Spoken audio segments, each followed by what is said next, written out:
আমি বাংলাদেশ নিয়ে কোনো কথা বলতে পারি না। অসহায় মানুষ যদি বাংলায় দরজা খটখটানি করে। বাংলাদেশের পর এবার ভারতের রাজনৈতিক মহলে চলছে টান টান উত্তেজনা। পশ্চিমবঙ্গের মুখ্যমন্ত্রী মমতা বন্দ্যোপাধ্যায়ের পদত্যাগের দাবিতে আজ সচিবালয় ঘেরাও করতে যাচ্ছে ছাত্র সমাজ।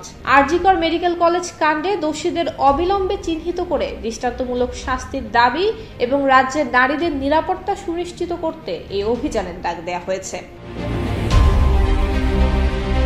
অন্যদিকে নবান্ন অভিযানে সতর্ক রাজ্য প্রশাসন। পুলিশের শীর্ষ কর্তারা মনে করছেন আজ নবান্ন অভিযানের নামে শহর জুড়ে তাণ্ডব চলতে পারে। এমন আশঙ্কায় রাজ্যের সচিবালয় এবং লাগোয়া এলাকাকে কার্যত দুর্গে পরিণত করার পরিকল্পনা করেছে রাজ্য পুলিশ। লক্ষ্য একটাই, জমায়েত ঘিরে যেন কোনোভাবেই বিশৃঙ্খলা তৈরি না হয়। মোতায়েন থাকবে 2000-এরও বেশি পুলিশ কর্মী, সঙ্গে আইজি, ডিআইজির মতো পুলিশের শীর্ষ কর্মকর্তারা।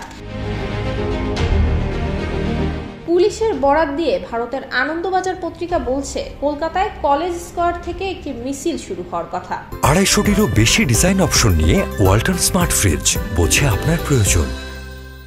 শিয়ালদা স্টেশন এবং শহরের বিভিন্ন জায়গা থেকে প্রতিবাদীরা সেখানে জমায়েত হয়ে মহাত্মা গান্ধী রোড এবং হাওড়া সেতু ধরে নবান্নের দিকে এগিয়ে আসবেন। প্রাথমিকভাবে ঠিক করা হয়েছে হাওড়া সেতুর আগেই মহাত্মা গান্ধী রোড এবং স্ট্যান্ড রোডের সংযোগস্থলে এই মিছিলকে আটকানো হবে, আর সেজন্য সেখানে থাকছে লোহার গার্ডরেল এবং সিজার ব্যারিকেড।